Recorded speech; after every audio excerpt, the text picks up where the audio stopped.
Hello everyone, আসসালামু আলাইকুম। আজ আপনাদের সাথে আলোচনা করব 7টি টাইম ফ্রেজ নিয়ে, যা বিশেষ করে পাস্ট বর্ণনা করতে আইএলটিএস স্পিকিংয়ে কাজে লাগবে। তো আমরা স্ক্রিনের মধ্যে 7টি টাইম ফ্রেজ দেখতে পাচ্ছি। তো টাইম ফ্রেজগুলোকে আমরা কনভারসেশনে ব্যবহার করে লেসনটিকে কন্টিনিউ করব। তো চলুন আমরা পরের স্লাইডটিতে চলে যাই। তো আমরা দ্বিতীয় স্লাইডটিতে দেখতে পাচ্ছি প্রথম টাইম ফ্রেজটি আছে সেটি। যেমন প্রথম টাইম ফ্রেজটি কি আমাদের এখানে বলা হয়েছে last week, last month, last year, I dash, অর্থাৎ গত মাসে আমি কিছু একটা করেছিলাম। তো আমি কিভাবে এটা ব্যবহার করব এটা আমরা একটু দেখি। যেমন এখানে শুরু করেছি লাস্ট ইয়ার, গত বছর, I watched the movie Titanic, আমি টাইটানিক মুভিটা দেখেছিলাম। তো এটার ভেতরে এই দুইটা টাইম ফ্রেজের ভেতরে আবার একটু অতিরিক্ত তথ্য ডিউরিং মাই ভ্যাকেশন এইটুকু আনা হয়েছে, যেন ফ্রেজটা আর একটু বড় হয়, আমার অবকাশের সময়ে বা আমার দীর্ঘ ছুটির সময়ে। তাহলে আমরা দেখলাম এখানে পাস্ট ব্যবহার করা হয়েছে, ওয়াচের পাস্ট হলো ওয়াচড। তারপর আমরা আরেকটু এক্সটেন্ড করি অ্যান্ড দিয়ে, and absolutely love the captivating story line, এবং সম্পূর্ণরূপে পছন্দ করেছিলাম চিত্তাকর্ষক কাহিনী। এখন মুভি নিয়ে আলোচনা করতে গেলে স্টোরি লাইন শব্দটা খুব সুন্দর একটা শব্দ, যার অর্থ হচ্ছে কাহিনী। তাহলে ক্যাপটিভেটিং স্টোরি লাইন মানে চিত্তাকর্ষক কাহিনী। তো আমরা একই সাথে সুন্দর ল্যাঙ্গুয়েজ শিখছি এবং সেই সাথে আমরা পাস্টের ব্যবহারও কিন্তু শিখছি। অ্যান্ড ড্রামাটিক সিনস, এবং নাটকীয় দৃশ্যগুলো।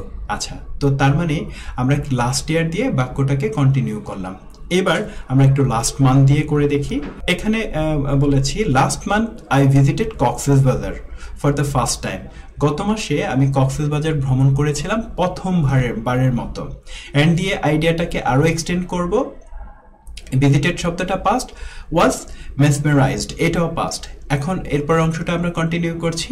And was mesmerised by the beauty of the world longest natural sea beach, এবং মুগ্ধ হয়েছিলাম সৌন্দর্যের দ্বারা। কিসের সৌন্দর্য? বিশ্বের সবচেয়ে দীর্ঘতম প্রাকৃতিক সমুদ্র সৈকতের সৌন্দর্যের দ্বারা। তার মানে আমি কি করলাম, লাস্ট মান্থ দিয়ে আমি কিছু একটা করেছিলাম, ভ্রমণ করেছিলাম এবং মুগ্ধ হয়েছিলাম, এই দুটো কথা আমরা বললাম। আচ্ছা, এবার লাস্ট উইককে ব্যবহার করে আমরা কি করব, আবার আরো কিছু আইডিয়া দিব। যে last week I attended an IELTS workshop, গত সপ্তাহে আমি একটা আইএলটিএস এর ওয়ার্কশপে অংশগ্রহণ করেছিলাম। কোথায়? অ্যাট দি আমেরিকান সেন্টার, ঢাকার আমেরিকান সেন্টারে। তারপর হচ্ছে ওয়্যার আই লার্ন, যেখানে আমি শিখেছিলাম to improve my grammar and writing, আমার গ্রামার এবং রাইটিংকে ইমপ্রুভ করতে। তো আমরা ব্যবহার করেছি অ্যাটেন্ডেড, লার্নড এই শব্দগুলো, অর্থাৎ past. The hands on experience, হাতে কলমে যে হচ্ছে অভিজ্ঞতা। হ্যান্ডসন শব্দটা খুবই সুন্দর একটা শব্দ। ওয়াজ ফান, এটা ছিল খুব মজার। ভিন্ন কালারের মানে গুরুত্বপূর্ণ অর্থ, ফান মানে খুব মজার। এডুকেশনাল, এগুলো ছিল শিক্ষামূলক। অ্যান্ড এঙ্গেজিং, এবং এগুলো ছিল যে হচ্ছে টিচার স্টুডেন্ট সবাই হচ্ছে সবাইকে যুক্ত করে বিষয়টাকে হচ্ছে করেছে, এই জন্য আমরা বলছি এটা খুব এঙ্গেজিং ছিল। তো আমরা কিন্তু খুব গুরুত্বপূর্ণ কতগুলো শব্দ এখানে শিখলাম, এবং প্রথম যে টাইম ফ্রেজটা এটা শিখে ফেললাম। এবার আমরা সেকেন্ড টাইম ফ্রেজে চলে যাব। সেকেন্ড টাইম ফ্রেজটি প্রথমে শেখা বাক্যগুলো দিয়েই বানানো হয়েছে। এখানে আমরা বলেছি যে আ ফিউ ডেজ অ্যাগো, কয়েকদিন আগে, বা আ ফিউ উইকস অ্যাগো, বা a few months ago, I dash, আমি কিছু একটা করেছিলাম কয়েকদিন আগে, কয়েক মাস আগে, বা কয়েক বছর আগে। যেমন আগেও টাইটানিক মুভি দিয়ে বাক্য আমরা তৈরি করেছি, এখনো এটা দিয়েই হচ্ছে তৈরি করব। যে আ ফিউ মান্থস অ্যাগো, কয়েক মাস আগে, I watched the movie Titanic, আমি টাইটানিক মুভিটা দেখেছিলাম। And absolutely love the captivating story line, এবং পছন্দ করেছিলাম। ওই আগের বাক্যটাই এখানে দেয়া আছে, জাস্ট এখানে আ ফিউ মান্থস অ্যাগো বলা হয়েছে। তার মানে আগে যে তিনটা বাক্য শিখলাম ওইটা শিখলেই কিন্তু এই অংশটুকু শেখা হয়ে যাবে। জাস্ট এখানে আ ফিউ মান্থস অ্যাগো ব্যবহার করে দিলেই ইট উইল বি ফাইন। আমরা পরের হচ্ছে স্লাইডে চলে যাচ্ছি। 3 নাম্বার, ওয়েন আই ওয়াজ, এটা হলো সবচেয়ে গুরুত্বপূর্ণ একটা মানে হচ্ছে টাইম ফ্রেজ বা ক্লজ আমরা বলতে পারি, যে ওয়েন আই ওয়াজ ড্যাশ। হ্যাঁ, তো এখানে হচ্ছে আপনার বয়সও বলতে পারবেন, যে ওয়েন আই ওয়াজ চাইল্ড, অথবা ওয়েন আই ওয়াজ টিনেজার, অথবা আমি এখানে যেরকম এক্সাম্পলগুলো দিয়েছি এটাও ব্যবহার করতে পারবেন। তো আগের এক্সাম্পলগুলো থেকেই আমরা কি করেছি, এখানে ব্যবহার করেছি একটু ভিন্ন ওয়েতে।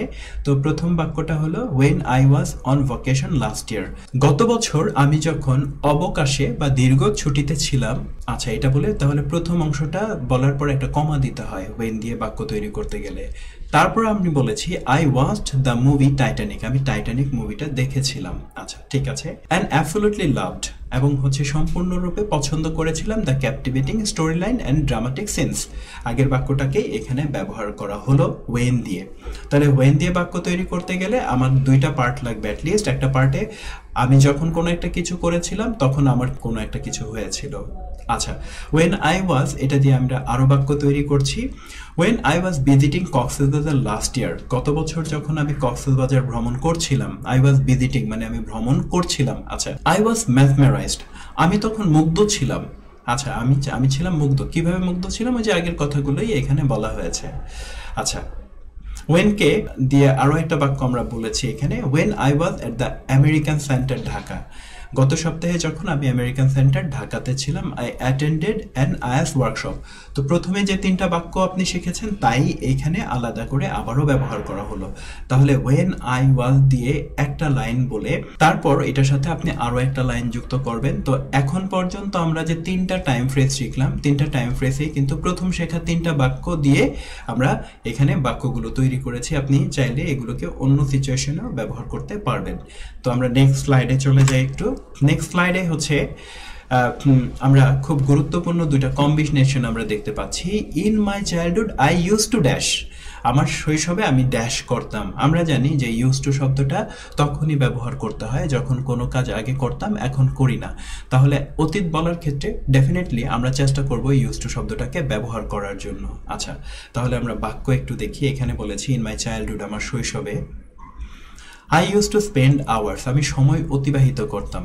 কোন কাজে ব্যবহার করতাম? প্লেইং আউটসাইড, বাইরে খেলাধুলা করে, উইথ ফ্রেন্ডস, বন্ধুদের সাথে। আচ্ছা, খুব ভালো। তো ইউজ টুর পরে আমরা কিন্তু ভার্বের বেস ফর্ম অর্থাৎ স্পেন্ড ব্যবহার করেছি, পাস্ট ফর্ম ব্যবহার করিনি, কিন্তু অতীত বলতে পারলাম। আচ্ছা, এখন এই যে সময়টা অতিবাহিত করলাম এটা সম্পর্কে আরো তথ্য দিচ্ছি যে হুইচ আই বিলিভ, যা আমি বিশ্বাস করি, হেল্পড ডেভেলপ মাই সোশ্যাল স্কিলস, সহযোগিতা করেছিল যে আমার যে সামাজিক দক্ষতা আছে সেটা বিকাশে। And love for outdoor activities, এবং যে বাইরের কার্যকলাপের প্রতি ভালোবাসা সেটা বিকাশে হেল্প করেছিল। তো আমরা কিন্তু এই বাক্যটা বলতে পারলাম পাস্ট দিয়ে। ইন মাই চাইল্ডহুড দিয়ে আবারও আমরা বাক্য বলছি। ইন মাই চাইল্ডহুড, আমার শৈশবে, I use to participate in story telling contest at school, আমি আমার শৈশবে কি করতাম? অংশগ্রহণ করতাম গল্প বলার যে প্রতিদ্বন্দ্বিতা সেটাতে। Which help me develop my public speaking skills, যাহা আমার জনসাধারণের সামনে কথা বলার যে দক্ষতা সেটা গড়ে তুলতে সহযোগিতা করেছিল। খুব ভালো।